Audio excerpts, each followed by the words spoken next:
MauraMurray was born on May 4th, 1982, in Hanson, Massachusetts. By the age of 21, she was 5'7" and 120 pounds. On February 9th, 2004, in Haverhill, New Hampshire, MauraMurray crashed her car on Route 112. There has never been a confirmed sighting of Maura since that night. If you have any information on the whereabouts of MauraMurray, please contact the New Hampshire State Police. This is the Missing MauraMurray podcast.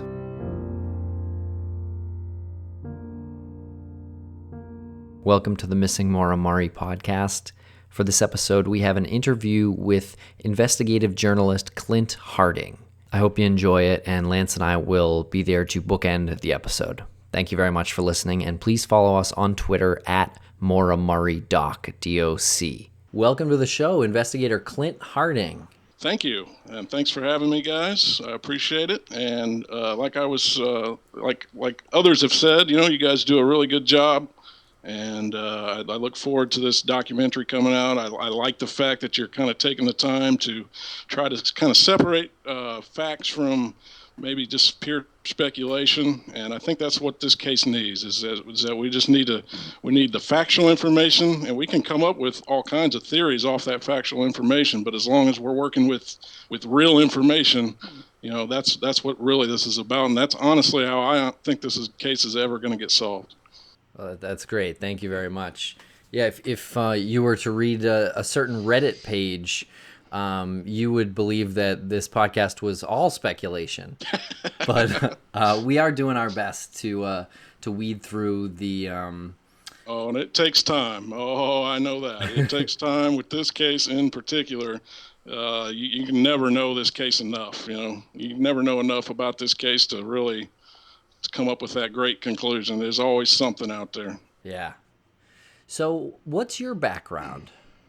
My background? Well, I don't know how far you want to go back there, but I live in Centralia, Illinois. I'm from Southern Illinois.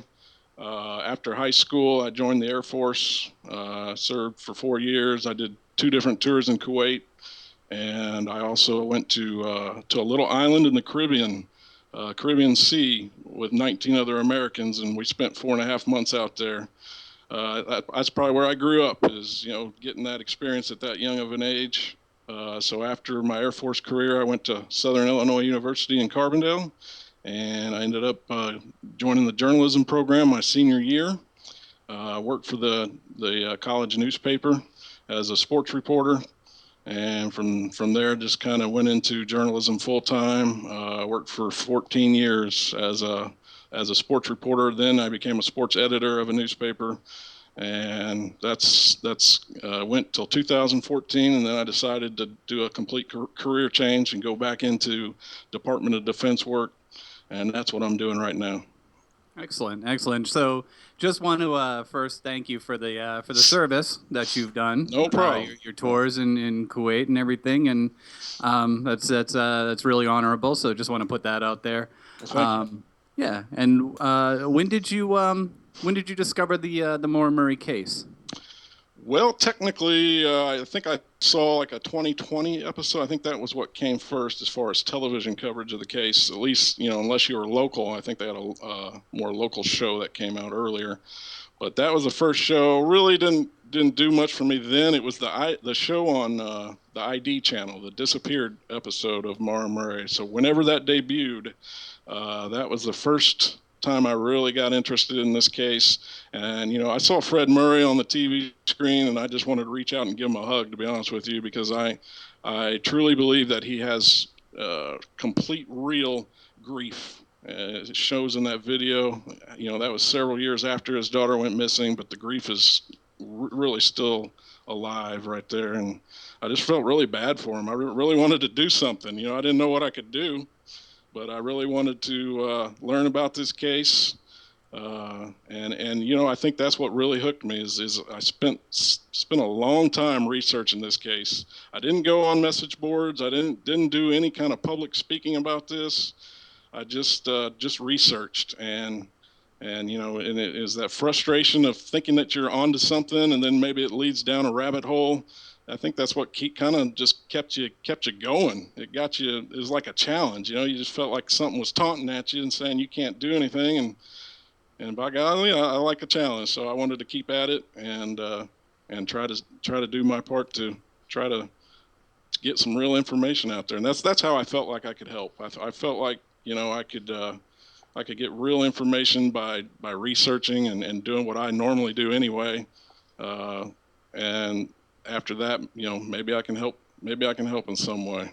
Right. Now, you were just talking about Fred Murray, and the first thing that occurred to you when you saw him on the Disappeared episode was just his real grief, and you said you wanted to reach out and give him a hug, but there's a fairly large amount of people that have lost a lot of trust in him, and I was just wondering what you thought about that. Oh, yeah. I think it's very legit as far as that goes. There's a lot of spin that's going on in this case, and it's not just family members. It's not just police. The police are going to be the police. They're going to say what they're going to say because they're just so limited in what they can tell the public anyway.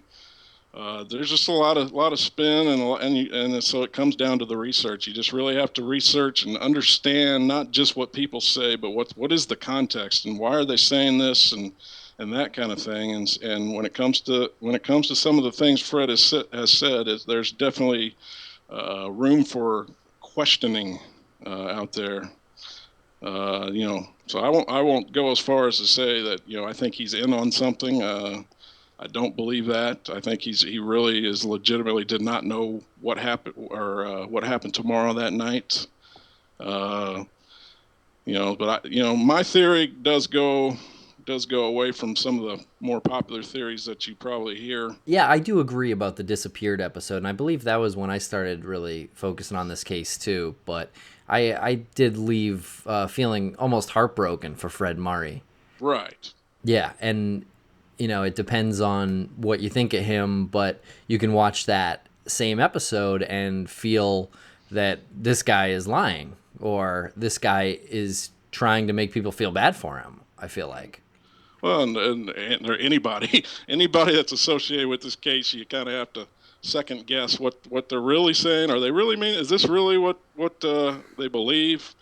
I mean, so it's a lot of characters in this case. It takes a long time to go over them all. But, what I kind of wanted to do is just, I don't know what you guys wanted out of me, but I wanted to kind of just talk about some different aspects of this case, and we can kind of look over the information, and then I'll leave it up to the listeners to decide. I'll leave it up to you guys to decide, what you think. Yeah. Yeah, I love it. You can start at a number of different places with this case, but I think the place I would start if I was truly investigating this case would be October of 2003. That would be my starting date to look at this case. And that was a weekend. It was Columbus Day weekend. Maura and Fred went hiking, and if my information is correct, I truly believe they actually drove by the very same spot that Maura went missing in during that weekend hiking trip. Where did they go hiking? Do you happen to know the trail? Oh yeah, I know. They went all over the place. Actually, they started out in Stowe, Vermont. They headed towards Burlington, Vermont, and then they made their way over to the White Mountains, where they went to Owl's Head Mountain, which is off the 112, Route 112, and they also went to West Bond. And that is where Fred, I think he completed his 48th mountain that was 4,000 feet or higher. It's called the New Hampshire 48, or I don't know what the official name of it is, but there's 48 mountains in New Hampshire that reach over 4,000 feet, and he was completing his final one that weekend.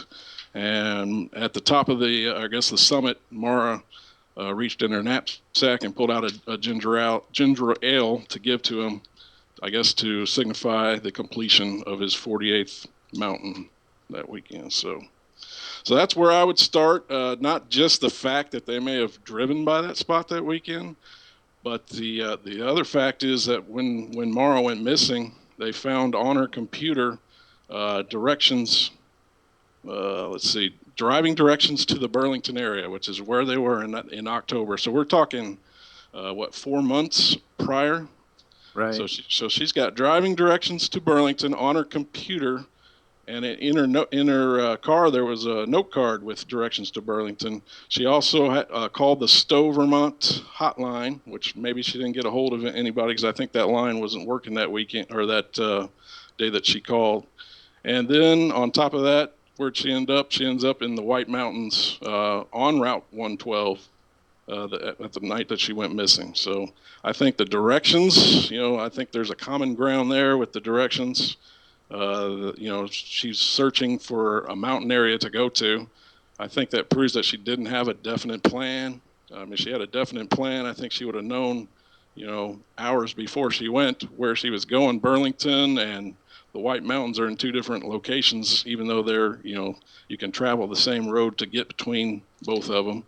So, you look at something like that, and I think that says a lot, personally. So, yeah, that's interesting stuff. You said that she had a note card in her car? Note card in her car that her dad described, and her dad described it as referring to Burlington, so the Burlington area. So, where did you find that information? Those were in news articles that were done in the earlier days that Maura went missing. I may have one of those on hand. I'd have to try to dig that up there. But see, that's good though, because what we're looking for as information that is as close to the time of the disappearance as possible. Exactly, and that was found inside her car after she went missing. That note card, it was returned to the family, all their stuff in the car, and that was one of the items that was recovered. Oh. So that's where it would start with me, is in October, just because, you find you find the directions on her computer, the directions in her car, and the fact where she ended up, and they all kind of tie in together. So, it doesn't mean anything in particular, but that would be a starting point for me if I was investigating this case. Well, absolutely, and it doesn't mean anything if the person doesn't go missing. Exactly. You know what I mean? It means Right. something now, because you got to look at all the events leading up to the disappearance to try to solve it. I do think she was an avid hiker.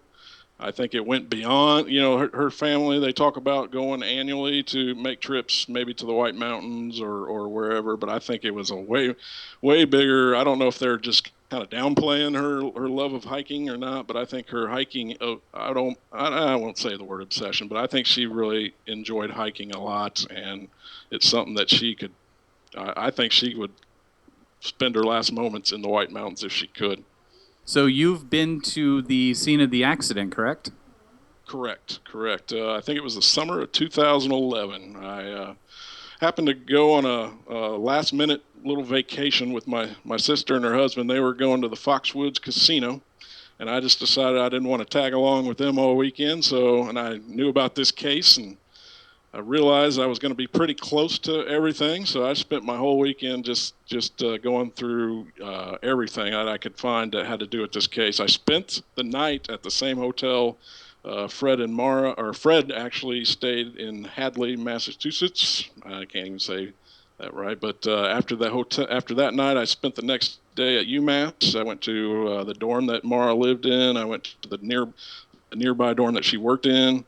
I ate at the same brew pub that they ate at. I just really wanted to try to get a feel of the area and that kind of thing. And then the following day, I went up to New Hampshire. I took the route that I believe that she took, just also to see how long it would take me and just kind of get a feel for things. And I ended up spending the night in Littleton, which at the time thought maybe had something to do with this case. So they found some human remains in a horse cemetery near Littleton, and right. Some people were saying, hey, this could be MissingMauraMurray. So I wanted to get up there, and they were, it was ongoing at the time that I was there, but it ended up being obviously not her. So that's where I stayed. But when I stayed there, I drove to the accident location and spent some time there.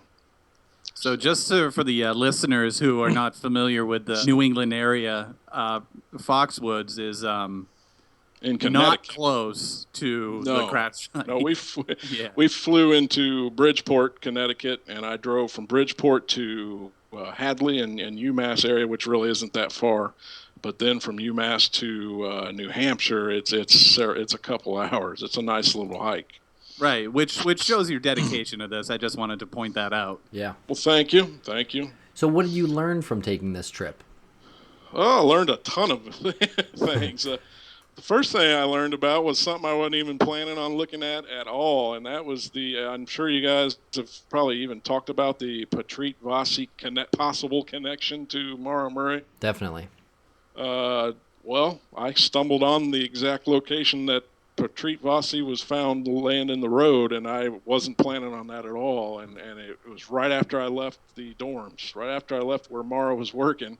I was hungry. I didn't know my way around yet the campus, but I knew the general location of the restaurant. So I got in my rental car and I made my first right, and it was like a minute later. There I am, right at the location. I recognized it right away, the triangle in Mattoon, the intersection. And it was like, it just made me think a little bit. It's like, God, I was always led to believe this happened way away from campus, way away from where Maura was working. So I never put any credit into the possibility that maybe she was involved in the hit and run. But that really kind of changed I didn't, it made me look into it. Let's put it that way. So the accident site where Petrit Vasi was struck was really close to where Maura was working at the time.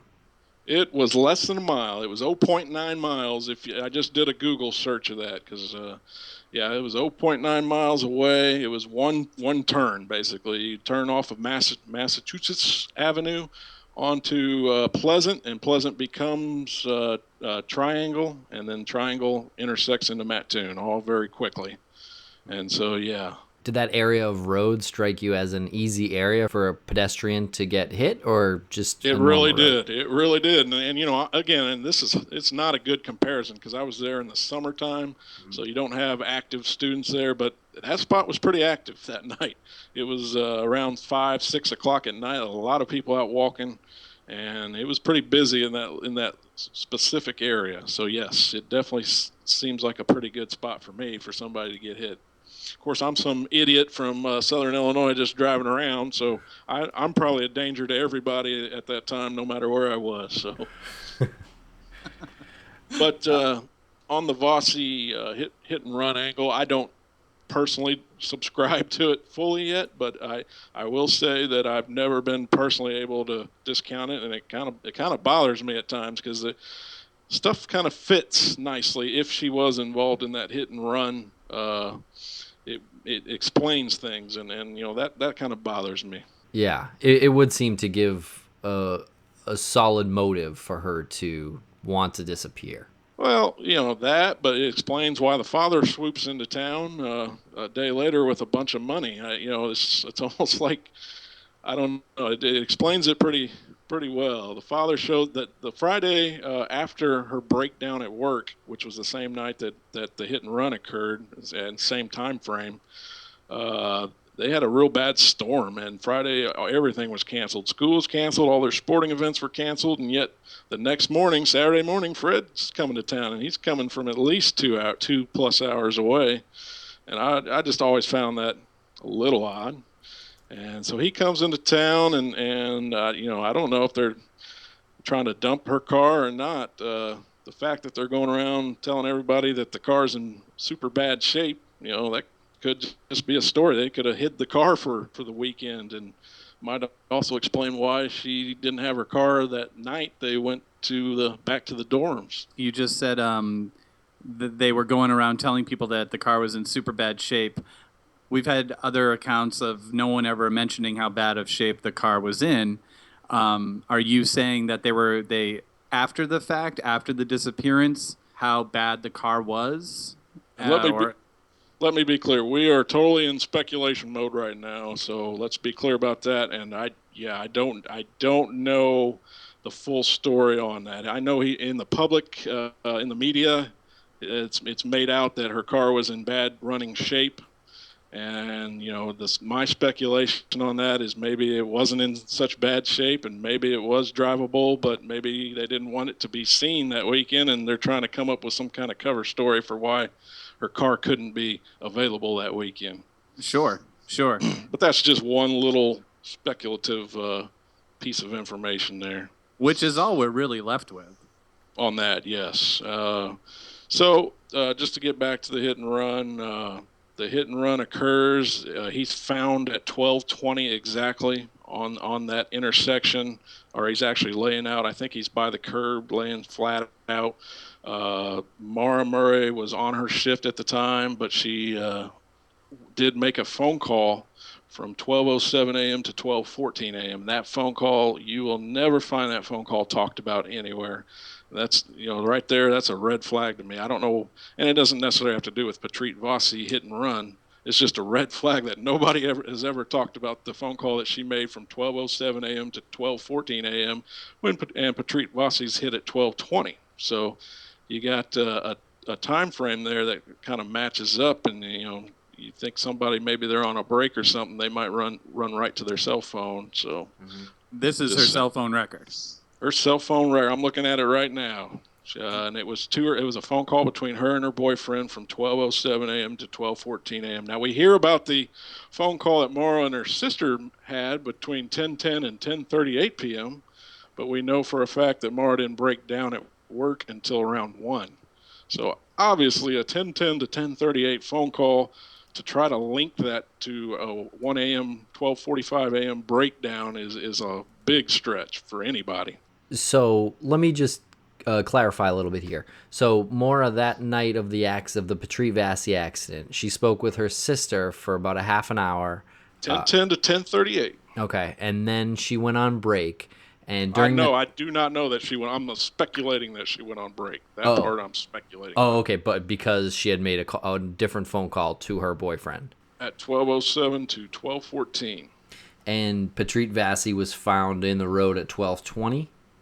Exactly 0.9 miles away. Yes. And what time was he hit? Well, they speculate. I mean, we just have to guess because he was found at 12:20, but who knows how long it took for that to be reported and for people to respond. The police were on scene and saw him at 12:20 a.m. Okay, so it is reasonable, though, to assume that if she was on her break when she made the call to Billy, that it could have come after she hit Petrit. Yeah. Okay, just or during the phone call. Right, exactly. Okay. I just wanted to clarify. That's really interesting. And I want to touch on one more point on the Vasi angle. Sure. Okay, because a lot of people have brought this up. The fact that what about the investigation into that? Bottom line is there was never an investigation done on that. It was never determined if he was hit by a car or if he maybe had been playing around and he was car surfing and he fell. It was 2 months after his accident. He was in a coma for 2 months. He finally came to, and then the police were trying to get some information out of him. So we're talking 2 months after the fact.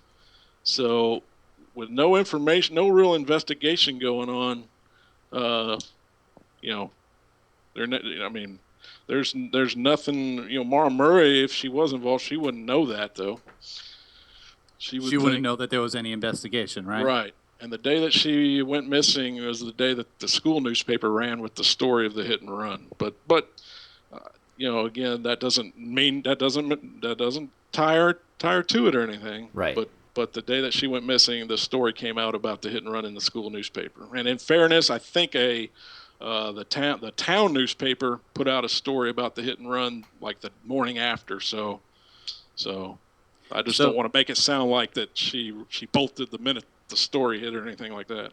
Well, I had something I wanted to read to you guys, and I can't find it. It was a quote from Vasi's mom that she had made to a newspaper talking about how Petrit Vasi, the investigation was never happened, basically. Here it is right here. Her direct quote is, "He doesn't know what happened and nobody investigated for him." And that's from Mrs. Vasi, and her actual name is Aphrodite Vasi. But we do know which way Petrit would have been walking, right? He was coming from a friend's house. That is known, and they've talked to the. I know they have talked to the friend. This is all like months later. Mm-hmm. I'm sure they have a good idea of where he was when he was struck. Okay, so it probably. I'm just trying to think. I wonder if Maura had made that turn from her work onto the street where Vasi was hit, if he would have been on the left side of the road walking back towards school, or if he would have been on the right side of the road. Well, let's see. I think he would have been on her passenger side, walking towards her driver's side. Okay. All his injuries were to one side of his body, and that's something, if you're car surfing and you, I guess if you were to make a nice little tumble, I don't think your injuries would be that consistent. So that's another reason why the car surfing angle doesn't really make a whole lot of sense. But it was something they just, they didn't know. They didn't know what happened to him. And really, to this day, they don't know what happened to him. He does not want to know if MissingMauraMurray was involved. He doesn't want to know who hit him. Really? Yes, and he's said that he's talked a few times on message boards, and not a lot, but when he has, he's made it very clear he does not want to know what happened. He wants to put that part of his life completely behind him. That's really interesting. I can see where he would be coming from with that. What nationality is Vasi? That's a good question. I do not know. I do not know. I have not looked that deep into this, really. Yeah, I'm just thinking about the time frame of where the country was at in 2004, and no investigation on this guy. I'm wondering if it was someone named, like Bob Smith, like from Middle America. Like would they have actually like put forth a better investigation into That's this guy? been said a lot on message boards and the like. So yeah, I mean that thought is definitely something that people have brought up. But in fairness, the guy's in a coma for 2 months, so really you can't get to the bottom of anything until he can probably speak for himself. And maybe they thought when he came out he'd be able to tell them exactly what happened, but wasn't the case. So I don't want to spend all time on that, because that's just, she could very well have not had anything to do with what happened to Mr. Vasi. It's just a very odd coincidence, like a lot of things in this case. Yeah. Right, and like a lot of things, once you start talking about one fact that happened that could have been connected to this, you start rolling with everything, Yeah, there's definitely a lot of speculation and a lot of things are coincidence, but at some point one of these coincidences must not be a coincidence, right? Yeah, you'd think. And boy, and you know what, that I think that has kind of driven me. You hear stuff and it sounds great and it sounds like you're gonna really uncover something, and then the next thing you know, you're back to square one. So right. What are you gonna do? But what was the strangest thing that you uncovered during your trip? During my trip, or the most interesting thing?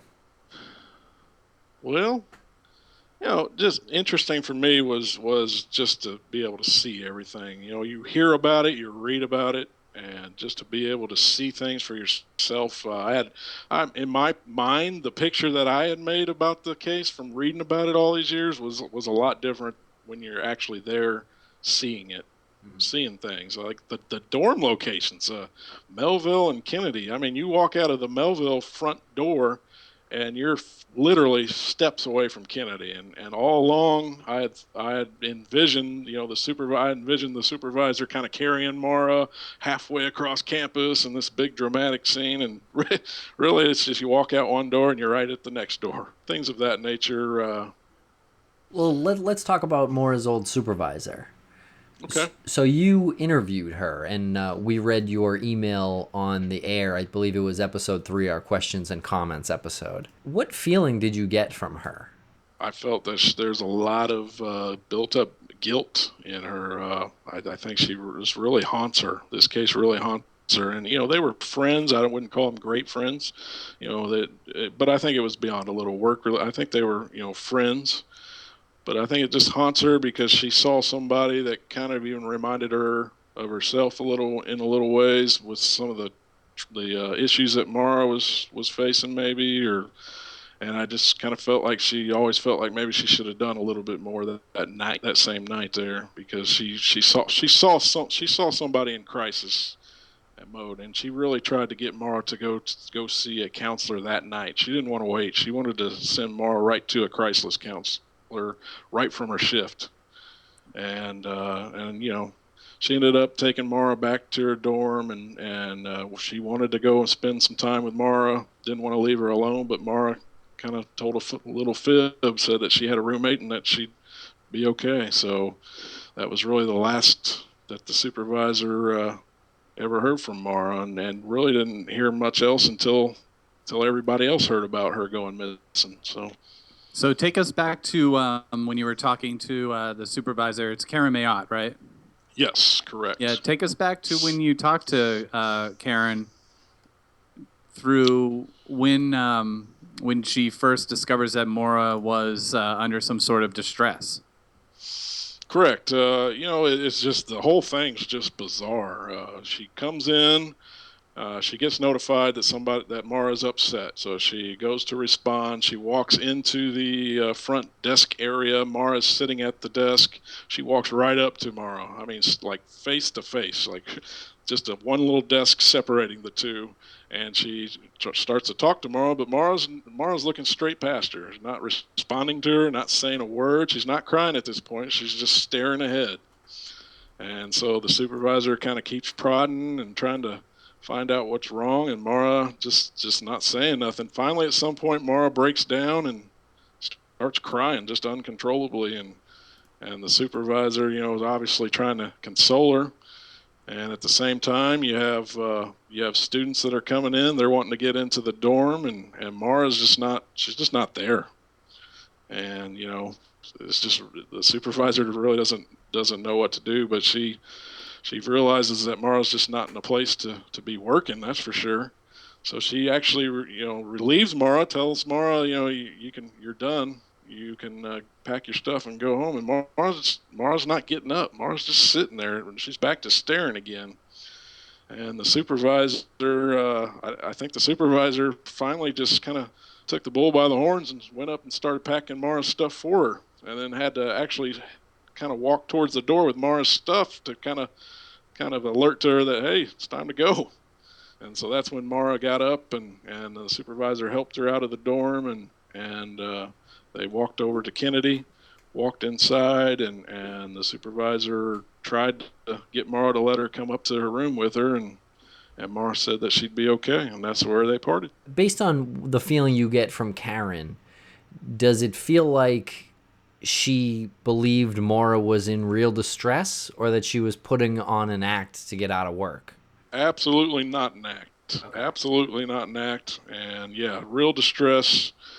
And like I said, I think Karen, really wishes that she would have just kind of forced herself to take more action than what actually happened. But you can't blame the supervisor in that situation at all. I mean, but the story, is that maybe Maura was just trying to get out of work, or maybe something like that. And that's one hell of an acting job. Not just to do it when the supervisor arrives, but then to keep on going with the act even after you've already been released. Right. It's just a little much for me to believe. Yeah, I've faked my way out of school before for being sick, and I kept it up all day and night. Did you? Let's be clear that you went to school for acting. That is true as well. Well, and again, she's released. There's really at that point, I mean, I don't mean she just has to put a smile on her face and pack up her stuff and run out of the building, but she's released and she's just stuck there. And I understand that college kids, I was one of them at one time in my life, everything is a little more dramatic. Everything seems a little more tragic to a college kid, but this doesn't sound like a typical boyfriend-girlfriend spat or something like that. This sounds like something really traumatic happened, whether it was by a phone call, whether it was, who knows. Right. And we don't know. We don't know the answer to what caused her to be upset like that. Exactly. All we know is that, like you said, Tim, we've all done things like that where we faked being sick, and we've gotten out of situations. But I feel like I've said this numerous times during our podcasts. We don't go missing after, so it's not a big deal. So it's a big deal because these are the things that happened to her. This is the way she reacted to to whatever situation comes her way, and then she goes missing. So that's why we're looking into all these things. What did Karen say about the phone call? She did not say anything directly about a phone call. She did do a police statement after Maura had gone missing, and in that statement, she had referred to the fact that Maura had pointed down to her cell phone and blurted out the words "my sister" when Supervisor kept prodding her, and I guess Maura was given an answer. So that's what she wrote in the police statement, that Maura said "my sister," and after that.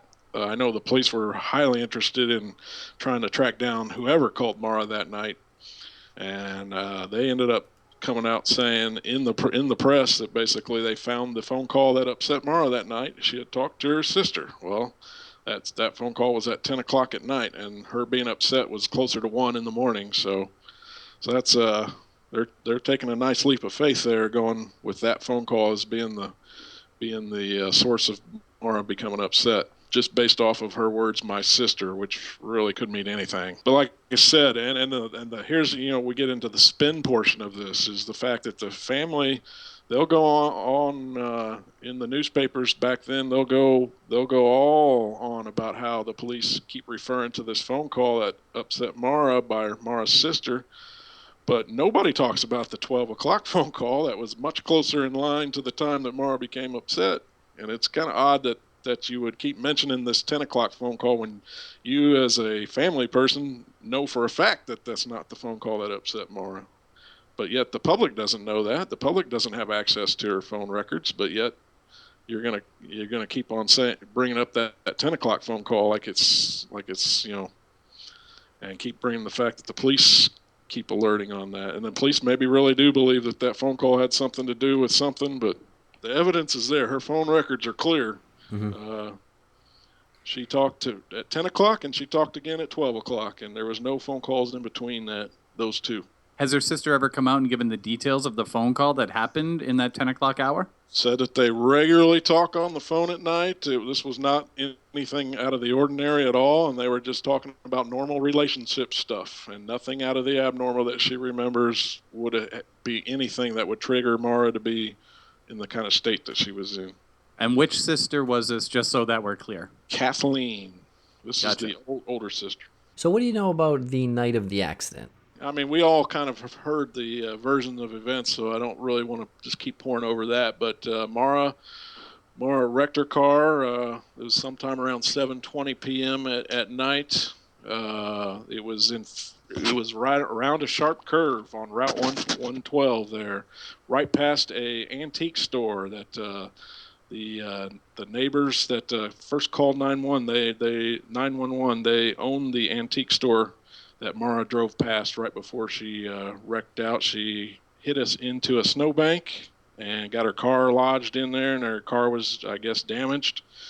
At the accident site, what I wanted to really kind of talk on is something that doesn't get mentioned a whole lot, is that, they found alcohol. They found a smash bottle or a smash box of Franzia wine in the back seat. They also found Tylenol PM in her car, and I don't know if many people have heard that. No. And I don't know. I don't want. Again, she could just take Tylenol PM with her everywhere she goes, and that's fine. And everybody, a lot of people take Tylenol. It's not doesn't mean anything. Well, it does. It does mean a couple of different things. I think it means she had trouble sleeping, or she had pain and enjoyed the buzz of these during her sober and awake hours. Okay, I do know for a fact that police did use this. They used a lot of things, but they used the Tylenol PM and the alcohol as a way to point towards the fact that she may have been there to harm herself. Yeah. So that's one angle, definitely. Oh yeah, you pop two of those and have a glass of red wine and drive on a windy road. I dare you to come out without hitting a snowbank or a guardrail. Yeah, that's interesting. Because what everybody has heard is that it's alcohol that was purchased at a liquor store, and it seems like alcohol that was purchased to be part of like a gathering, a party or something. But when you add in those Tylenol PM in there, yeah, it does put another layer on this whole thing, which is, again, like speculating. It's you're gonna drink a bunch of alcohol and you're gonna pop a bunch of Tylenol PMs and just let it go. Well, even if she Right. wasn't taking the Tylenol PM, then say that she just took it to sleep. Yeah, we don't know if she took any and Right. nothing like that. We just But- know that she did pack that with the stuff that she brought. But I've taken Tylenol PM, and I have some in my cabinet now. But I only use it when I'm having trouble sleeping. So, but that also tells me something about the person who's taking it. If I have trouble sleeping, then that means I'm stressed out or something a little different is going on in my life. I may have insomnia. Insomnia isn't a normal condition that people who are, happy people, non-stressed people have.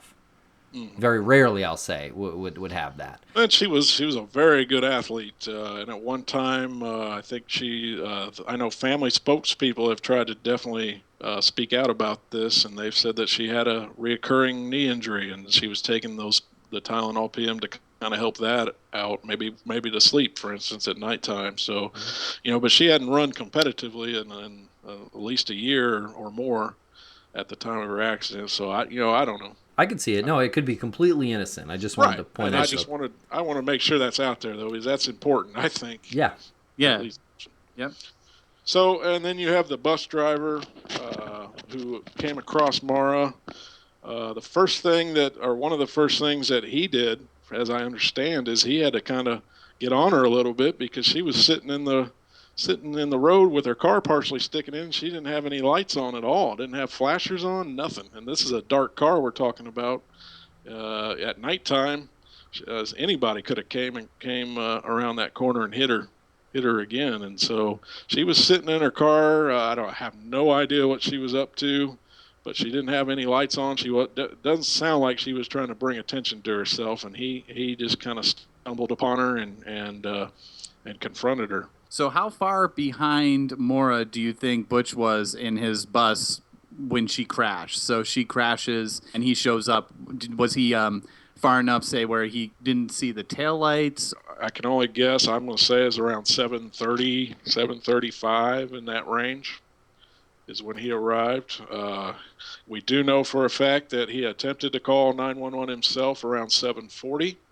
We know for a fact that the first 911 call came at 7:27. So between 7:27 and 7:40, he had his full interaction with her and made it to his house and called 911. So his first attempt to call 911 did not work. So he actually had to have the Hanover dispatch get in touch with the Grafton County dispatch to get his 911 call through the second time, and that came through at 7:43 p.m.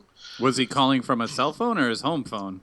I think he yelled from his bus for his either wife or girlfriend. That's never been established to me if it was his wife or his girlfriend to call. So I think she called the first time, and then I think he kind of piggyback got on and helped his wife or girlfriend call and give the information out. So what do you say to the people who believe that Butch may have been involved? Timeline just doesn't add up for that. I mean, the guy, he's an older guy, and just not enough time. I mean, my God, the only thing he could have done was to convince her to come with him to his house, hide her out until everybody left from that accident location that night, and then do something afterwards. And he lived in a house with his wife/girlfriend and his mother. And both of them, his mother worked for the police department at one time. I think she was a nurse at the time this happened. His wife was a bus driver. He was a bus driver. This is somebody, there's no possible way he was involved in anything sinister. But I wanted to really touch on this because this is not said a lot. The fact that that night there was kind of an investigation that took place, and it involved a lot of people. And I don't think that gets put out there a lot because of the way the news reports came out about that night. There was a volunteer fire or monthly meeting going on around that the accident location. And so they all heard the call go out on the radio. And so we're talking, I think it was 12 people went just from that to the accident location. So you had this whole volunteer fireman force. You had emergency personnel respond. I think there was 2 guys from like EMS that responded. You had the lead investigator. He enlisted the help of the bus driver and the Westmans. I think they went to the antique store, the Weathered Barn, and I think they opened that up to see if maybe somehow she had gotten into there.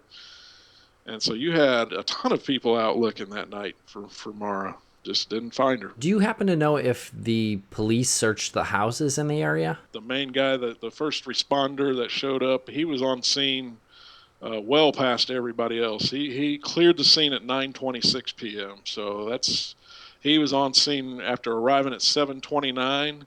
So that's almost 2 full hours. So I would imagine that included going house to house in that area and trying to talk to people. So he was on scene at least a half hour after the car was already towed. So I don't know what else he'd be doing during that time. Yeah, talking to neighbors or possibly going to houses. That's very interesting. And then we have the rag in the tailpipe, and it's been reported that the same officer that first responded is the guy that found the rag in the tailpipe.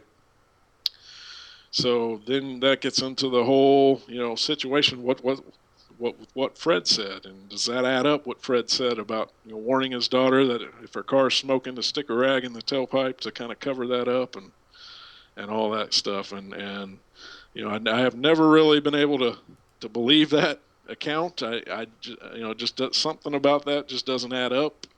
And so when I try to put everything into context, and I'm going back to actual 911 logs the next day, when Fred is trying desperately to get a hold of this first responding officer because he has very important information he wants to tell him concerning his daughter. That information ends up being that he thinks his daughter went to the White Mountains to do personal harm to herself, and that's what the lead investigator of the case said was the first words out of Fred's mouth. So knowing that, and knowing that the investigators are trying to put a picture of who Maura was. They think that she came to their area to do harm to herself. So when Fred actually gets to the area, they're going to start confronting him on this kind of stuff. And that's personally what I think happened. Is I think they mentioned this rag in the tailpipe, and Fred had to come up with a quick answer for that because it didn't take Fred long to realize that the suicide angle is bad because police aren't going to pursue that like they would a missing an actual person of a crime that occurred that night. If you have a person that walks away into the mountains, and they're an adult and they did it on their own free will, you're not going to get the kind of investigation that you would get if it was somebody that met up with foul play. So Fred tells the police that he thinks that Maura went into the woods to kill herself. How long between that and when he said she was probably abducted by some local dirtbag? I don't personally have never talked to Fred, so I do not know. I can't go by his own word, which obviously would be very valuable to hear him talk about some of this stuff. But we can go by what he said in accounts and newspaper accounts, and in the days after Maura went missing, some of the things that he was directly quoted as saying is that I don't know what the matter is or what trouble you think you might be in, but this isn't anything we can't solve. It's me. You can tell me. We'll work it out until we solve it. And that was a direct quote from him, directly speaking to his daughter after she had gone missing. Okay, but 2 weeks later, he's completely changed his terms. And he said in one article, we should think of this in terms of a criminal investigation. It sounds like it would be the key to expanding it. Let's grab the bull by the horns and call this foul play. And ever since then, he's pretty much stuck with a theory of a local dirtbag grabbing Maura. So what happened in that time to change his point of view? Yeah, and we can only speculate. Right. But his statements are there. I mean, it's what he said. It's his pleas early on were directly to Maura. They weren't to a kidnapper. They were directly to Maura. It's very interesting and contradictory almost. Right, exactly. It's contradictory because he's always criticized the local law enforcement, correct? Right, and I mean, yeah. I'll be honest. You probably already know my theory because I've been trying to kind of stay away from it, but I think that Maura went to the White Mountains to do personal harm to herself. That's my theory. It's based on a lot of years of research, but it doesn't mean it's true. It doesn't mean it's true at all. But that is my theory. But anyway, what I'm getting at is I think Fred Murray knew how urgent it was the minute he found out where Maura was. Once he found out she was in the same area that they were in just a couple months earlier, and I think he knew that after spending that weekend with her at campus that she wasn't in the best mental state at the time. She just had her breakdown at work, and who knows what all went on that weekend. I think he knew that they better find her within the next 24 to 48 hours or it's going to be too late. And that's why he changed his story, you think? Yeah, as I think after a very short amount of time, I think he knew she was no longer alive. And then it's like, you're going to let all this stuff come out about your daughter, or you just want to, I think he just at that point just wanted to focus on how bad of a job the police did as far as not finding her in time, That's just a personal opinion right there. That's not fact. I mean, they can't count that down as fact or anything, but that's my opinion of this. It's really interesting because to the people who believe that Fred aided Maura in getting away or in disappearing and maybe gave her that $4,000, Fred wouldn't have wanted the police to search that hard, so he wouldn't have changed his story, right? Yeah, I don't think and he's also trying to get the FBI involved. He's trying to go down and beat down on the doors of legislators and he's trying to get, everything he can about the case. And I think if you really were covering up something that, you still I guess you'd still have to put on some kind of an act, but yeah, he's definitely going the extra mile if this is all an act and he was involved in her disappearance in some way. Right, and wasn't he on private property in the weeks and months after her disappearance, and people had called the police and they came out, and wasn't he like kind of wandering or like searching through area? He came back all the time. He had came back right to that scene. Right. He had a contracting job. I think he was a radiologist. He had a contracting job in Connecticut that went on for several years. And so he'd come back, I think it was every other weekend. I'm not 100% sure on that, but he would come back and he would be right around the area where her car went missing. He would do his own little searches there. And finally, at some point, he brought in some investigators. And that's when you heard about the rusty knife and the A-frame house and all this other stuff that came out about finding evidence. And that was all done by him and his investigators.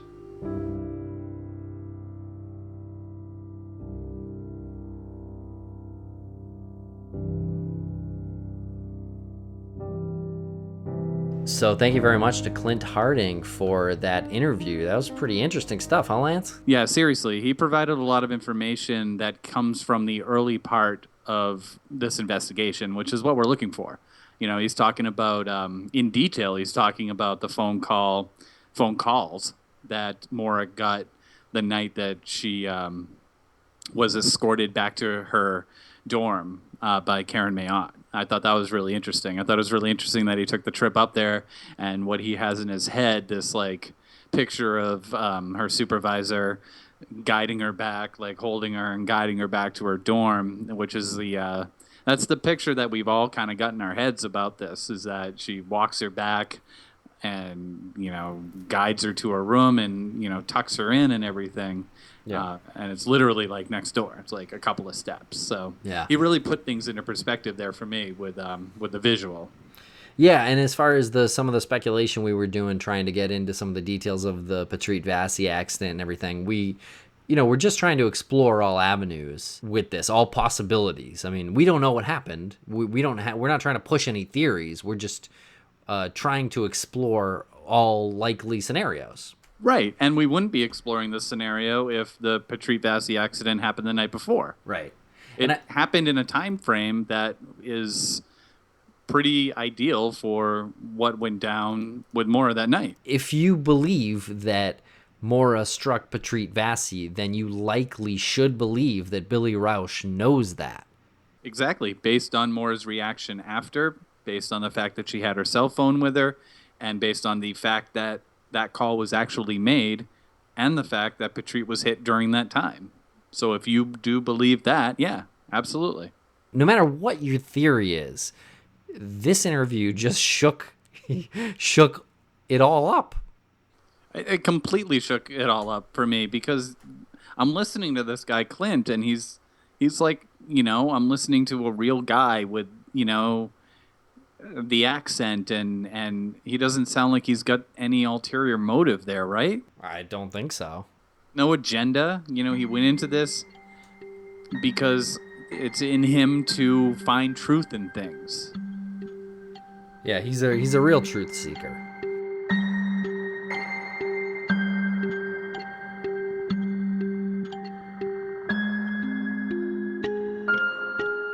And we'll have Clint back on to talk more about the A-frame house and the rusty knife that he mentioned. Thank you very much for listening.